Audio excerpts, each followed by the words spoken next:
Swastiastu, selamat sore teman-teman dan Bapak dosen.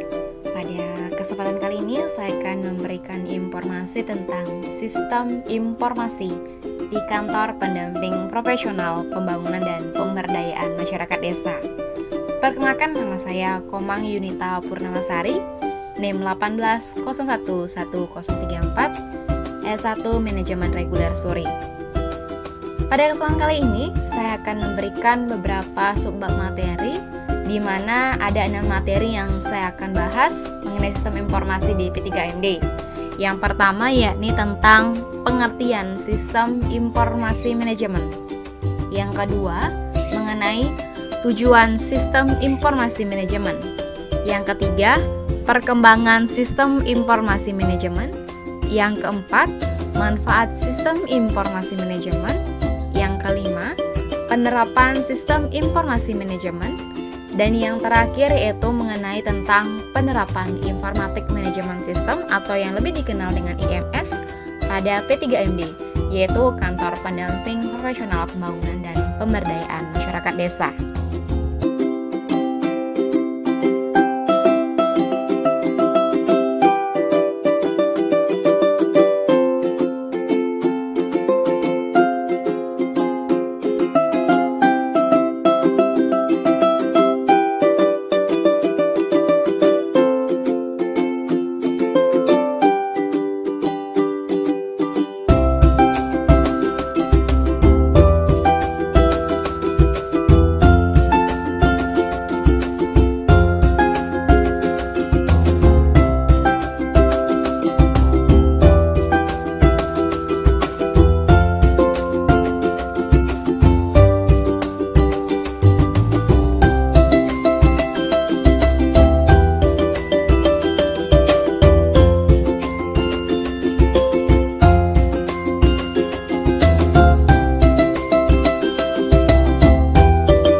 saya akan bahas mengenai pengertian sistem informasi manajemen. Sistem informasi manajemen merupakan jaringan informasi yang dibutuhkan pimpinan dalam menjalankan tugasnya, yakni untuk kepentingan organisasi, terutama dalam pengambilan keputusan dalam mencapai tujuan organisasinya. Teknik SIM ini untuk memberikan manajer suatu informasi yang memungkinkan mereka merencanakan serta mengendalikan operasi. Komputer telah menambah satu atau dua dimensi seperti kecepatan, ketelitian, dan volume data yang meningkat, yang memungkinkan pertimbangan alternatif-alternatif yang lebih banyak dalam suatu keputusan, yang dalam suatu organisasi terdiri dari sejumlah unsur, orang yang mempunyai bermacam-macam peran dalam organisasi, kegiatan atau tugas yang harus diselesaikan, tempat bekerja, wewenang pekerjaan, serta hubungan komunikasi yang mengikat bersama organisasi tersebut. Nah, sistem informasi dalam penerapannya dapat digambarkan sebagai struktur piramida dengan lapisan paling bawah meliputi informasi bagi proses transaksi, pemeriksaan mengenai status, dan lain sebagainya. Tahap berikutnya meliputi sumber informasi untuk mendukung perencanaan taktis dan pengambilan keputusan bagi pengawasan, dan tahap puncak meliputi sumber informasi guna menunjang perencanaan dan pengambilan kebijakan oleh manajemen yang tinggi. Yang pertama yakni tentang konsep dasar sistem. Sistem merupakan suatu jaringan kerja dari prosedur-prosedur yang saling berhubungan, berkumpul, dan bersama-sama untuk melakukan suatu kegiatan atau untuk menyelesaikan suatu sasaran tertentu. Nah, sistem ini terdiri dari sejumlah komponen yang saling berinteraksi, saling bekerja sama, membentuk satu kesatuan. Komponen-komponen sistem atau elemen ini dapat berupa suatu subsistem atau bagian-bagian dari sistem. Kemudian yang kedua ada informasi. Nah, di mana data yang telah diklasifikasi atau diolah atau diinterpretasi untuk digunakan dalam proses pengambilan keputusan yang merupakan informasi bagi pihak perusahaan. Sistem pengolahan atau pengolahan data menjadi informasi, atau tepatnya mengolah data dari bentuk tak berguna menjadi berguna bagi penerimanya. Kemudian, beberapa pendapat dari orang. Yang pertama, menurut Liversasi, sistem informasi ini jaringan informasi yang dibutuhkan pimpinan dalam menjalankan tugasnya. Sedangkan menurut Nurhadiana, sistem informasi yaitu kombinasi antara teknologi informasi dan pekerjaan orang yang menggunakan teknologi untuk mendukung dan juga membantu operasi dan manajemen. Sistem informasi ini merujuk pada interaksi antar orang dengan lawannya, proses algoritmik, data, dan teknologi. Berdasarkan paparan tadi dapat disimpulkan bahwa sistem informasi manajemen merupakan sebuah sistem di mana di dalamnya terdapat jaringan prosedur pengelolaan data dan perencanaan data serta pengontrolan data yang dapat dikembangkan dalam sebuah organisasi untuk disahkan dan digunakan agar dapat memberikan data atau informasi kepada manajemen perusahaan untuk mendukung pengambilan keputusan dalam rangka mencapai tujuan organisasi. Yang kedua, mengenai tujuan sistem informasi manajemen.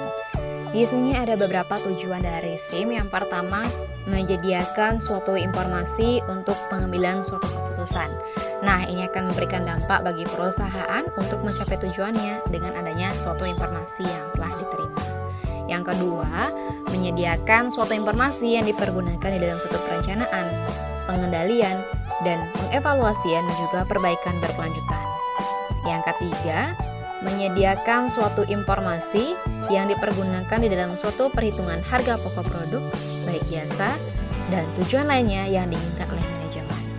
Dari ketiga tujuan tersebut menunjukkan bahwa manajer dana pengguna lainnya perlu memiliki akses menuju informasi khususnya di akuntansi manajemen dan juga mengetahui bagaimana cara untuk dapat menggunakannya. Informasi akuntansi manajemen tersebut bisa membantu mereka dalam mengidentifikasi suatu masalah, menyelesaikan suatu masalah, dan evaluasi kinerja yang telah dilakukan. Lanjut yang ketiga mengenai perkembangan sistem informasi manajemen. Nah, pada awal perkembangan komputerisasi informasi, komputer belum mempunyai program yang berjalan secara otomatis, melainkan hanya menjalankan komando yang dimasukkan secara manual ke dalam komputer. Nah, seiring perkembangannya zaman setelah tahun 2000-an, sistem informasi manajemen ini mulai berkembang sebagai satu sistem yang terintegrasi pada berbagai induk perusahaan dan cabang-cabangnya. Sistem tersebut kemudian dibentuk dalam sistem informasi berbasis komputer atau yang disebut sebagai Computer Based Information System. Nah, hingga kini sistem informasi berjalan secara terintegrasi dan berjalan secara otomatis. Sistem informasi manajemen sendiri mempunyai elemen-elemen fisik yang dibutuhkan untuk kelancaran sistem yang digunakan, yaitu perangkat keras komputer, perangkat lunak yaitu perangkat lunak sistem umum, perangkat lunak terapan umum, serta program aplikasi. Selanjutnya, dalam sistem informasi manajemen terdapat database dan prosedur pelaksanaan sistem manajemen perusahaan dan tentunya petugas yang mengoperasikan semua sistem tersebut. Yang keempat, mengenai manfaat sistem informasi manajemen. Ada beberapa manfaat yang dihasilkan. Pertama, keuntungan bagi proses planning adalah setiap anggota organisasi bisa memperoleh informasi secara mudah, cepat, dan akurat, sehingga informasi yang ada itu sesuai dengan kejadian sebenarnya dan melibatkan banyak orang dalam proses perencanaan. Yang kedua, keuntungan bagi proses organizing atau organisasi, yaitu penggunaan SIM dapat meningkatkan kerjasama dalam meningkatkan organisasi dan dapat meningkatkan hubungan antara anggota organisasi. Nah, yang ketiga yaitu keuntungan bagi proses leading adalah penggunaan SIM dapat meningkatkan komunikasi baik itu kepada pemimpin dalam memimpin dan bawahannya dalam bekerja maupun antar stakeholder. Dan yang terakhir yaitu keuntungan bagi proses controlling, yaitu pemimpin dapat mengawasi dan mengendalikan serta mengontrol pekerjaan bawahan, dan penggunaan sistem informasi manajemen memungkinkan untuk melakukan pengukuran dalam kerja secara intensif dan loyal terhadap suatu perusahaan. Yang kelima yakni tentang penerapan sistem informasi manajemen. Nah, beberapa contoh konkret penerapan sistem informasi manajemen ini ada beberapa. Yang pertama ada Enterprise Resource Planning atau yang disingkat ERP. Nah, sistem ERP ini biasanya digunakan oleh sejumlah perusahaan yang sangat besar dalam mengelola manajemen dan melakukan pengawasan yang saling terintegrasi terhadap unit bidang kerja keuangan, accounting, sumber daya manusia, pemasaran, organisasi, dan pengelolaan persediaan. Yang kedua ada Supply Chain Management atau disingkat SCM. Sistem SCM ini sangat bermanfaat bagi pihak manajemen di mana data-data yang disajikan terintegrasi mengenai manajemen suplai bahan baku, mulai dari pemasok, produsen, pengecer hingga konsumen akhir. Yang ketiga yakni Transaction Processing System atau TPS, yang berguna untuk proses data dalam jumlah yang sangat besar dengan transaksi bisnis yang rutin.